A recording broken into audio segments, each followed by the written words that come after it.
आज के जो हालात दवाड़ी में हैं, नारकोटिक्स जैसी एक बुरी बीमारी से हमारा पूरा क्षेत्र ग्रस्त है, उसके खिलाफ कैसे लड़ाई लड़ सकते हैं, उस हवन यज्ञ में एक छोटा सा प्रयास है।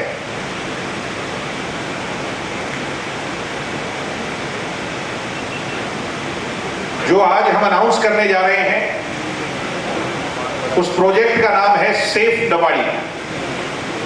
सेफ को हम हिंदी में अनुवाद करें तो सुरक्षित कहते हैं, सुरक्षा कहते हैं। Safety is the utmost priority. और सेफ को भी मैं अगर इलैबोरेट करूं तो इसका अर्थ निकलता है sports and education against drug free environment of Dawadi. जैसा लोगों में इंडिकेटेड है, अगर मैं पुणे लोगों की तरफ चला जाऊं तो एक तरफ आपको खेलता हुआ बच्चा नजर आ रहा है, एक तरफ एजुकेट करता हुआ टीचर नजर आ रहा है, एक तरफ डॉक्टर नजर आ रहा है और एक तरफ हेल्थ नजर आ रही है। ये वो सभी पहलू हैं जो एक आम व्यक्ति के जीवन से जुड़े महत्वपूर्ण पहलू होते हैं। इस सभी पहलुओं पर ये जो हमारा नया प्रयास है ये काम करेगा। सेफ दवाड़ी पुणे में इसके बीच में, अगर आपको बताऊं, sports and education against drug free environment of Dawadi, जिसकी शुरुआत आज पूरे हरियाणा में सबसे पहले हमारे जिले में, जो कि सबसे ज्यादा प्रभावित जिला है, सबसे ज्यादा प्रभावित हल्का है, क्षेत्र है, पंजाब राजस्थान से लगा सीमावर्ती इलाका है, ऐसे क्षेत्र में सबसे पहले इसकी शुरुआत करने जा रहे हैं सेफ दवाड़ी। नारकोटिक्स का हब बन गया, दवाड़ी हो, कालावाड़ी हो, ये पूरा क्षेत्र। ये सरकारी आंकड़े हैं जो कि शायद सच्चाई से कुछ कोसों मील दूर हो, मगर क्योंकि जब इस तरह की गंभीर विषय पर बातचीत होती है तो सरकारी आंकड़ों को ही हम माध्यम मान सकते हैं। सरकारी आंकड़े कहते हैं कि पिछले वर्ष लगभग 402 तस्करों को गिरफ्तार पुलिस ने किया। सीएमओ ऑफिस सिरसा कहता है एक्टिव केसेस इस क्षेत्र में लगभग 35,500 के आसपास हैं, जो सरकारी रिपोर्ट में हरियाणा सरकार को सुपुर्द किए गए हैं, बताया गया है। फैमिलीज अफेक्टेड, लगभग 7,000 परिवार ऐसे हैं जो नशे की गर्त से प्रभावित हैं। लास्ट 2 इयर्स में जो सीएमओ ऑफिस सिरसा कह रहा है कि 63 डेथ्स हुई हैं इस नशे के कारण। मगर मैं इस आंकड़े को कतई ठीक नहीं मानता, क्योंकि नशे से प्रभावित किसी व्यक्ति की अगर डेथ होती है, मृत्यु हो जाती है, तो उसको छुपाने का बहुत प्रयास किया जाता है और कभी उसे नेचुरल डेथ दिखाकर, कभी किसी और बीमारी से प्रभावित होकर दिखा दिया जाता है। परिवार भी ये संकोच करता है, जो कुछ हद तक जायज भी है, कि समाज में ये भ्रांति या ये बात ना फैले कि उनका बेटा, उनका भाई, उनका परिवारजन नशे से प्रभावित होकर के जो है ना उसकी मृत्यु हुई।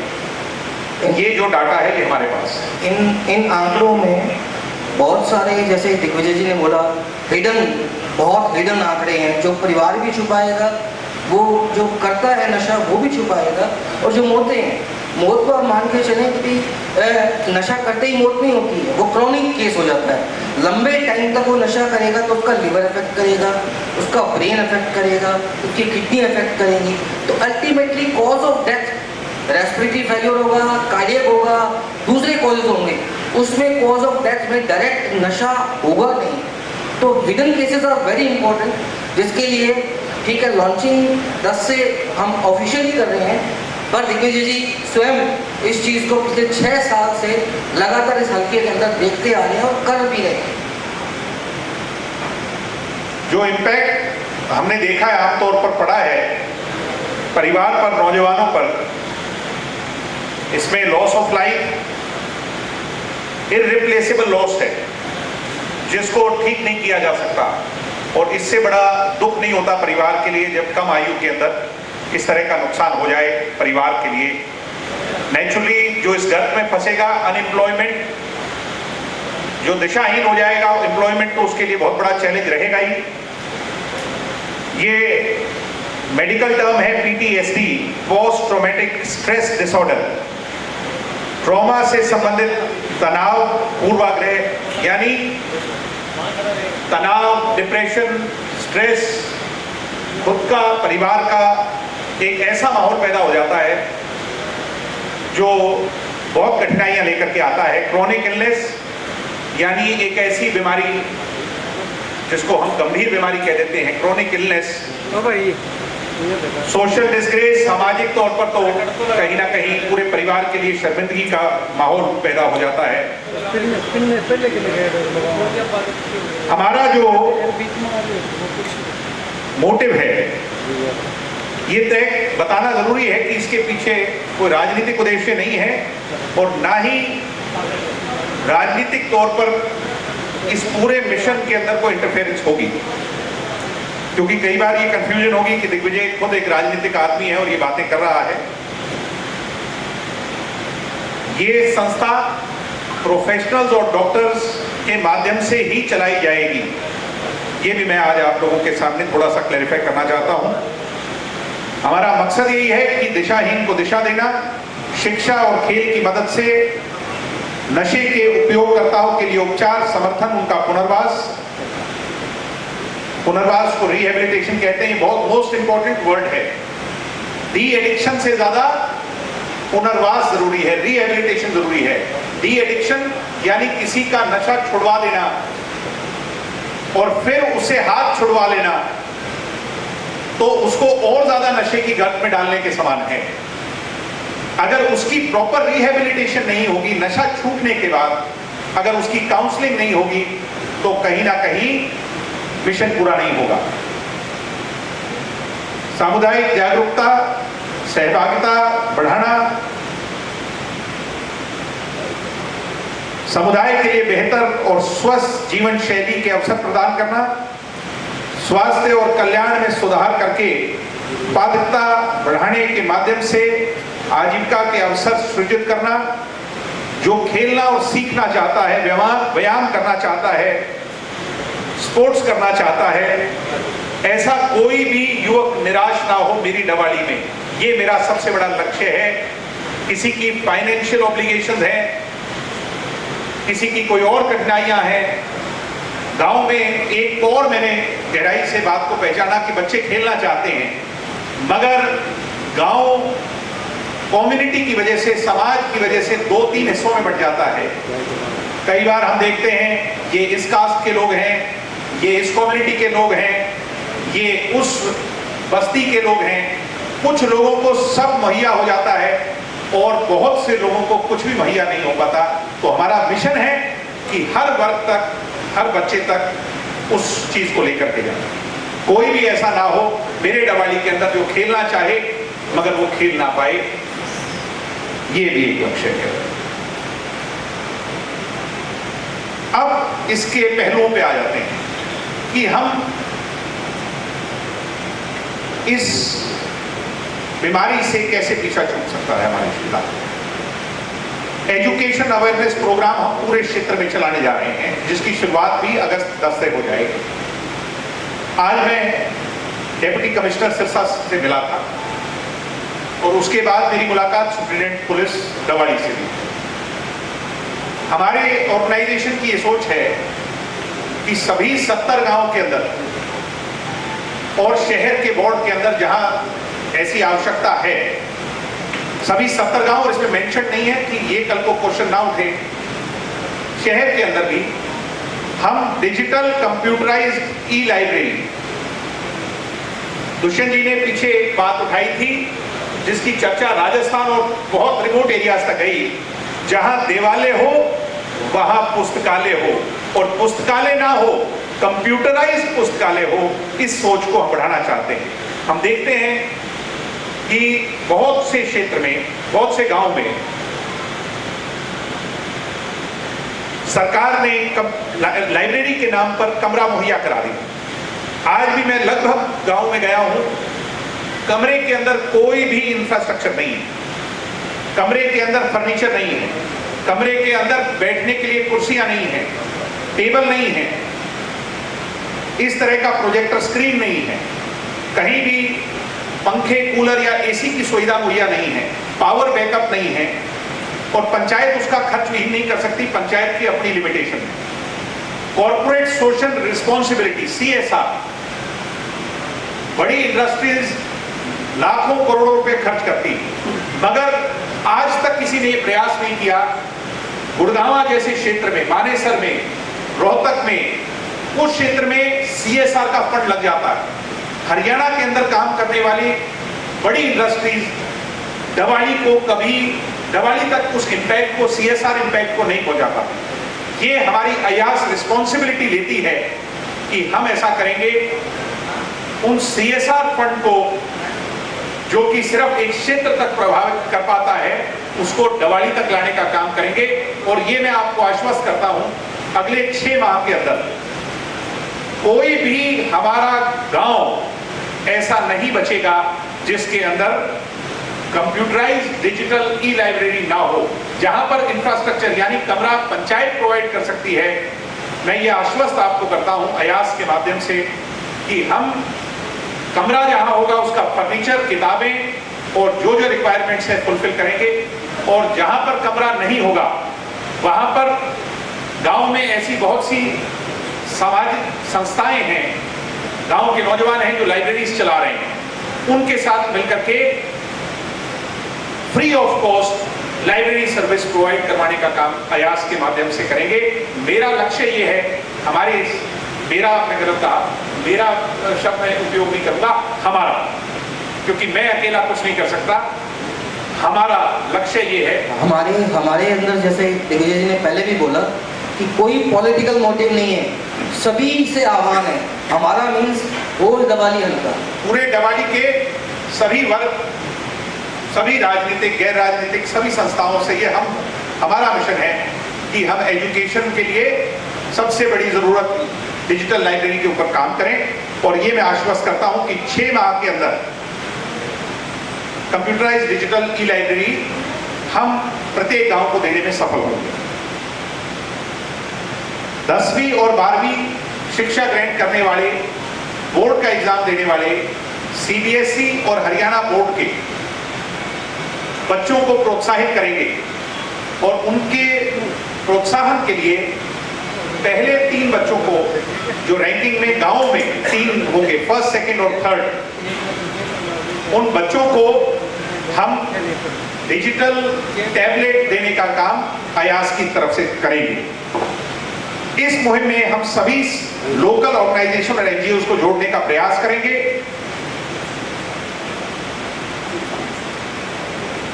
और स्वयंसेवी कार्यक्रम, सामुदायिक गतिविधियां, वर्कशॉप, सेमिनार, तकरीबन 60 लोगों की टीम, और इसका दफ्तर हम दिवाली में बनाएंगे।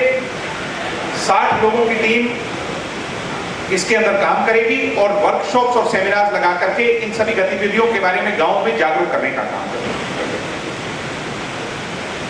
स्पोर्ट्स से हम इसको कैसे पार पा सकते हैं, लड़ाई कैसे लड़ सकते हैं, उसमें एक हमारा छोटा सा प्रयास, मल्टीपर्पज स्पोर्ट्स किट अयास की तरफ से हम देने का काम करेंगे, जिसको हम पहले भी कर रहे थे। अब इसको सिर्फ क्रिकेट तक सीमित ना रख करके अन्य खेलों को भी इससे जोड़ने का काम करेंगे। मैं खुद एक स्पोर्ट्समैन रहा हूं, और सबसे बड़ी मांग होती है जिम की। गांव के अंदर लोग स्थान जो है वो तय कर लेते हैं, पंचायतें तय कर देती हैं, मगर एडिक्वेट फैसिलिटी नहीं होती, इंफ्रास्ट्रक्चर नहीं होता, इक्विपमेंट नहीं होते। आज मैं इस बात की घोषणा कर रहा हूं कि सभी गांव और जिन वार्ड में ऐसी आवश्यकता है जहां जिम्नेजियम की कमी है, क्योंकि हम नशे को काउंटर सबसे ज्यादा जो कर सकते हैं वो एजुकेशन, और दूसरा उसका सबसे बड़ा माध्यम है स्पोर्ट्स। सभी 70 गांव के अंदर हम जिम मुहैया करवाएंगे, वेट लिफ्टिंग इक्विपमेंट्स प्रोवाइड करवाएंगे और मल्टीपर्पज मशीन प्रोवाइड करवाएंगे, जिससे कि जिम से जो है नौजवानों को एक अच्छी दिशा।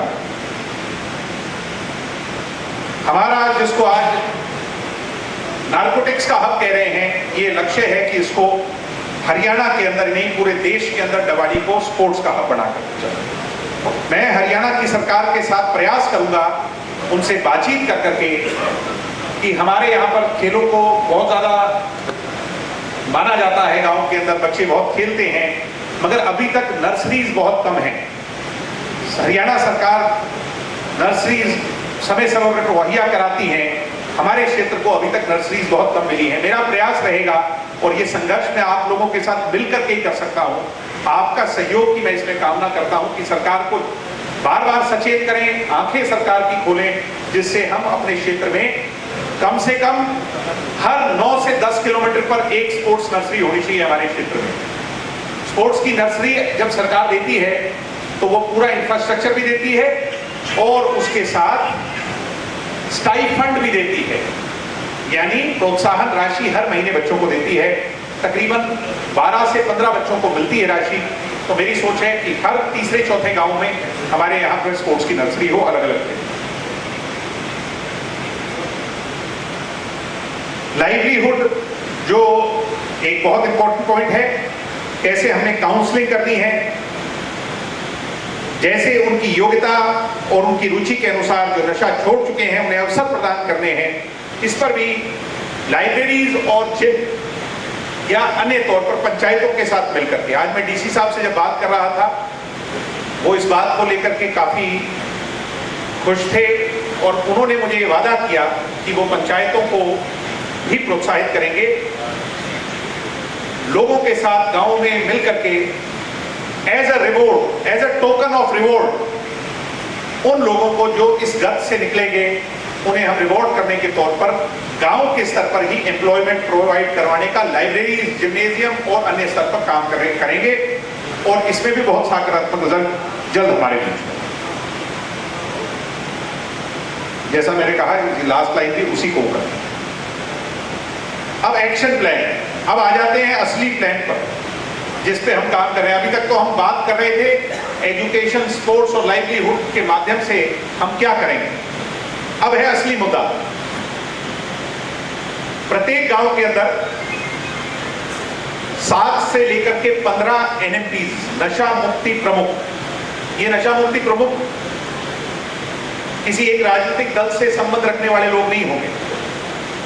गांव में मैं जब मिला हूं, देखा मैंने लोगों से मिलकर के, बहुत सारे नौजवान गौशाला के प्रमुख या अन्य सामाजिक संस्थाएं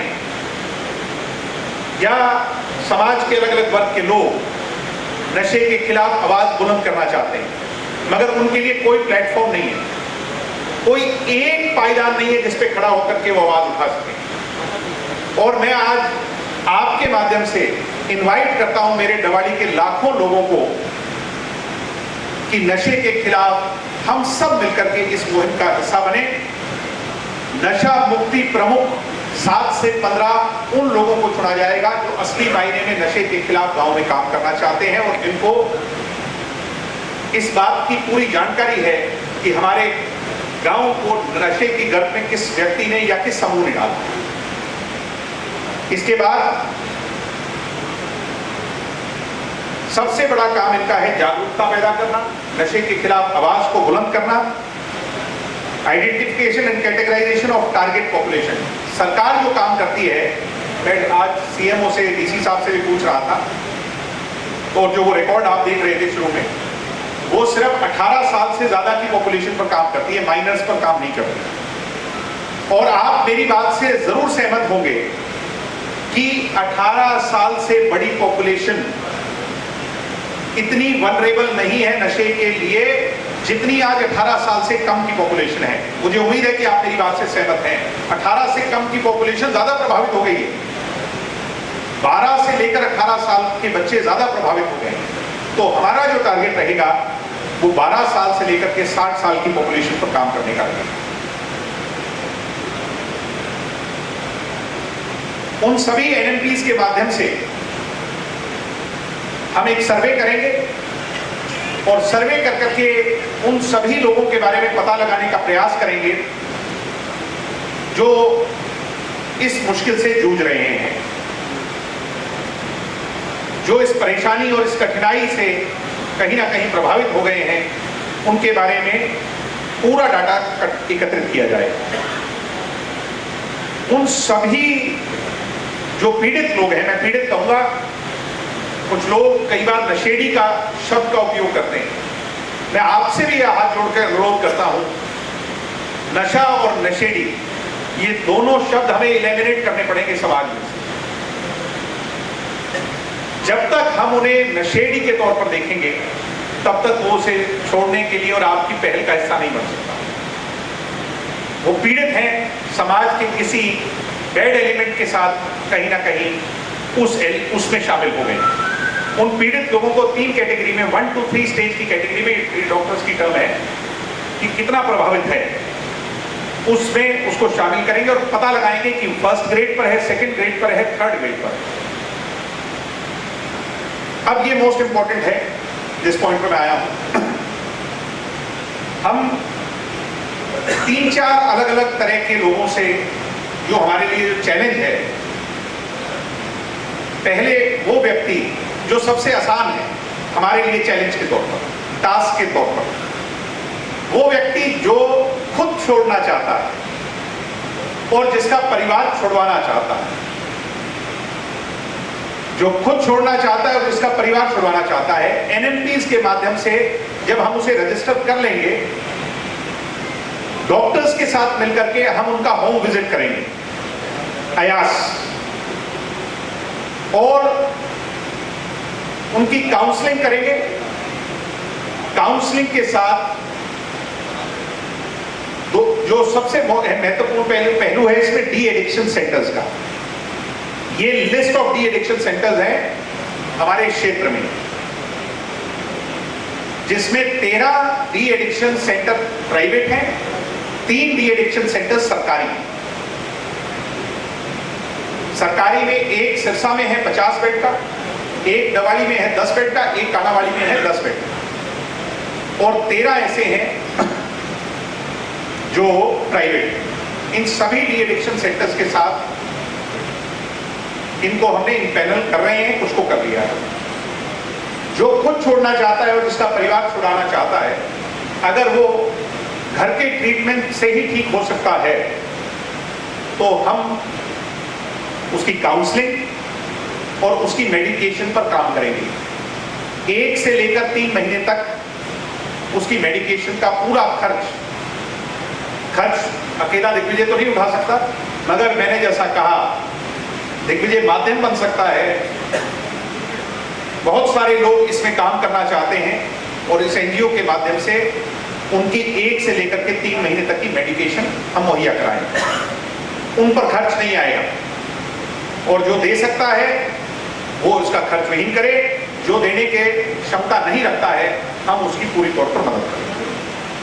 दूसरा,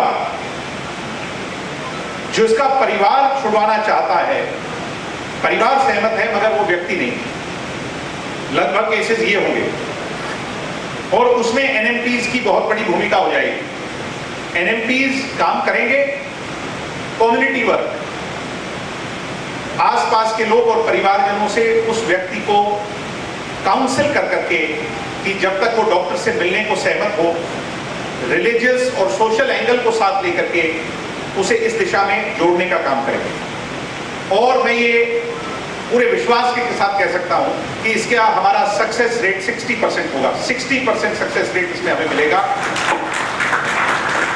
जो नहीं छोड़ना चाहते मगर हम उन्हें काउंसलिंग कर करके छुड़वाने में या उनमें साथ लाने में कामयाब हैं। पानी मिल जाएगा। सो उनको भी ट्रीटमेंट, मैं एक बात स्किप कर गया, सॉरी।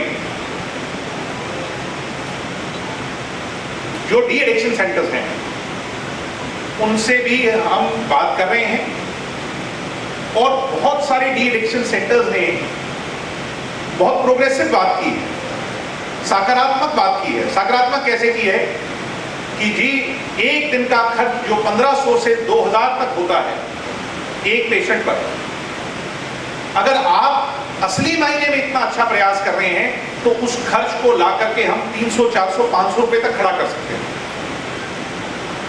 वो खुद खर्च वहीद करने को तैयार हैं कुछ ऐसे लोग, डॉक्टर्स, सामाजिक संस्थाएं। ये मैं आपको आश्वस्त करता हूं कि अगर जिस व्यक्ति को डी एडिक्शन की आवश्यकता होगी, 1 सप्ताह से लेकर के 3 सप्ताह तक की डी एडिक्शन का पूरा खर्च अयाज उठाने को तैयार है पूरा फाउंडेशन। तीसरा जो हमारे लिए मोस्ट चैलेंजिंग है, चैलेंजिंग इसलिए है क्योंकि जिसमें परिवार भी तैयार नहीं, रिलेक्टेंट हो चुका है, और पेशेंट यानी जो पीड़ित है वो तो रिलेक्टेंट है ही। इसके लिए हम कम्युनिटी वर्क करेंगे, जैसा कहा एनएमपीज के साथ मिलकर, पंचायतों के साथ मिलकर, और प्रयास करेंगे, जितनी कोशिश हो पाएगी करेंगे। और इसके अंदर हमें अगर 20% सक्सेस रेट मिलता है तो भी ये हमारी बहुत बड़ी जीत होगी, इसके लिए भी हम प्रयास करेंगे। फैमिली पूल वाली बात पर मैं बाद में आऊंगा।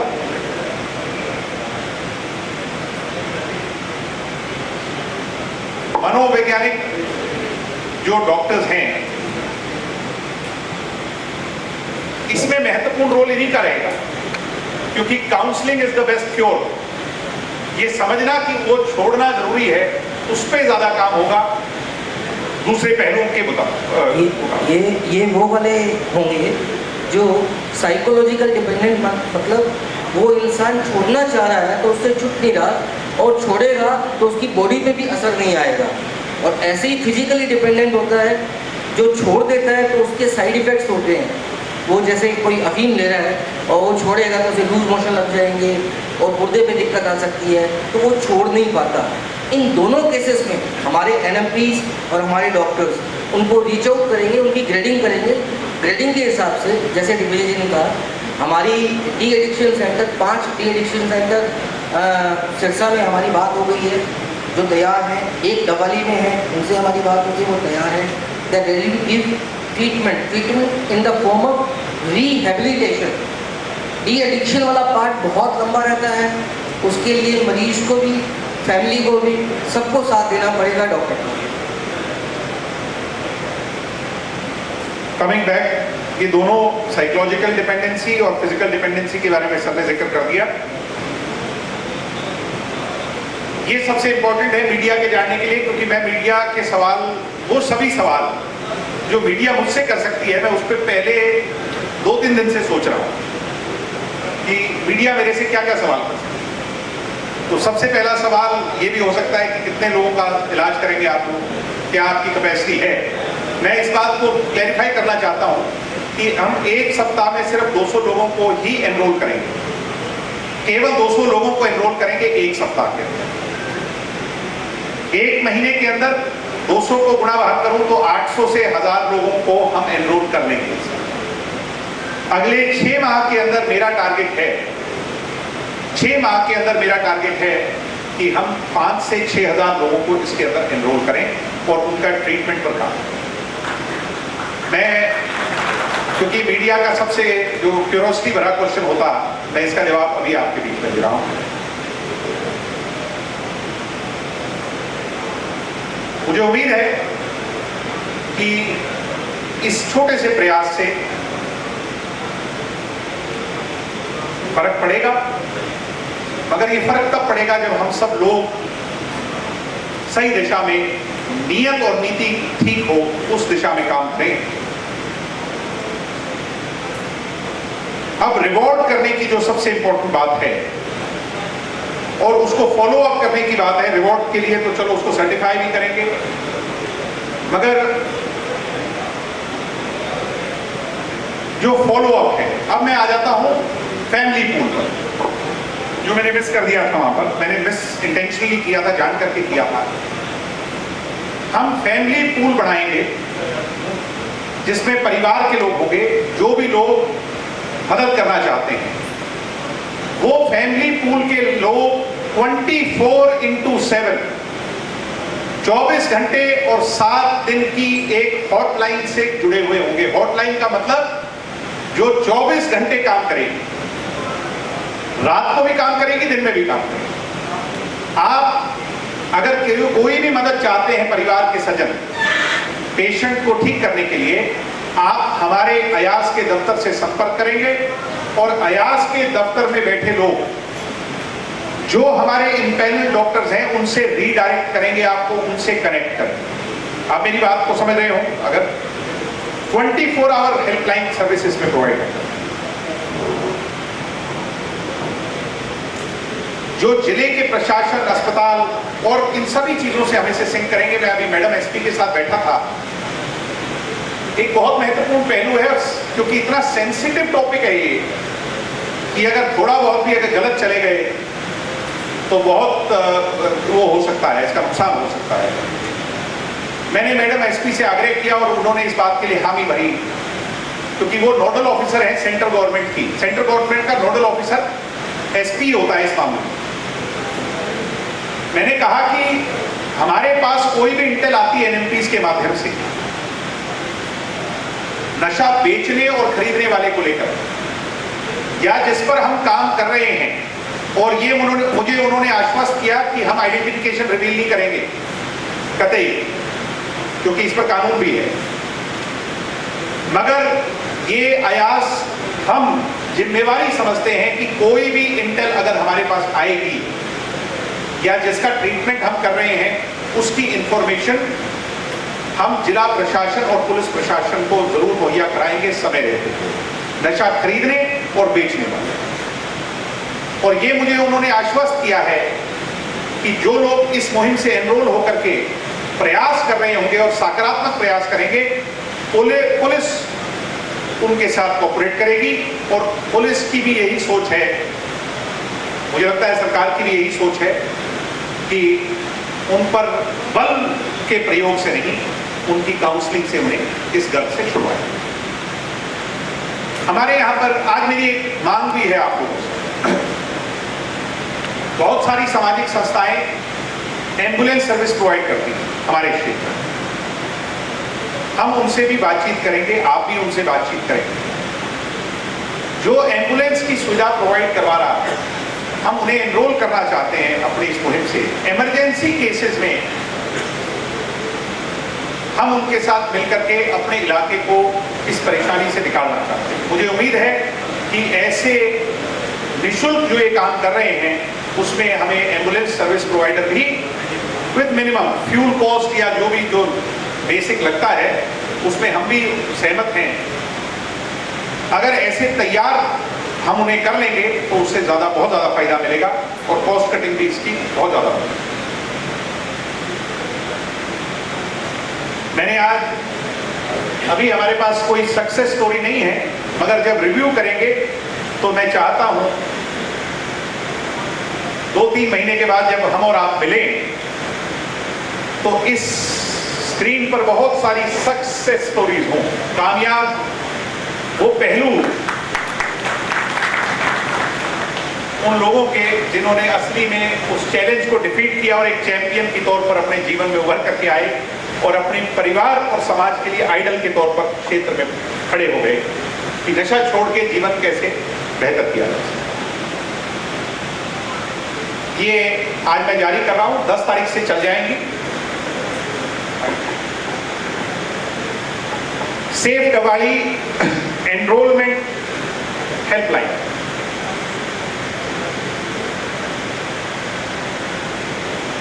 दस बजे से लेकर के शाम 6 बजे तक काम करेगी। एनरोलमेंट का मतलब है एनएमपीज या एनएमपीज के बगैर भी अगर कोई डायरेक्टली एनरोल करना चाहे, अगर कोई पेशेंट नहीं चाहता कि गांव में डॉक्टर आकर उसकी मदद करें, काउंसलर उसकी मदद करे, तो वो इस नंबर पर कॉल कर सकता है, इंडिविजुअली भी कॉल कर सकता है, बता सकता है कि मैं इस समस्या से जूझ रहा हूं। हमारा ऑफिस उसे रीडायरेक्ट करेगा, डॉक्टर को अपॉइंटमेंट तय होगी और अपॉइंटमेंट जाकर के उस समय पर उस डॉक्टर से वो मुलाकात कर करके अपना उपचार शुरू कर सकते हैं। और ये हॉटलाइन है 24/7 वाली, जो मैंने आपसे फैमिली पूल के बारे में पहले ही जिक्र कर लिया। अन्यथा अगर कोई आपके पास इंटेल है, इंफॉर्मेशन है जो आप हमारे से शेयर करना चाहते हैं और हम पुलिस से या प्रशासन से शेयर करें या मिलजुल करके उसे काउंटर करें, वो भी 24/7 हॉटलाइन पर आप मुहैया करें।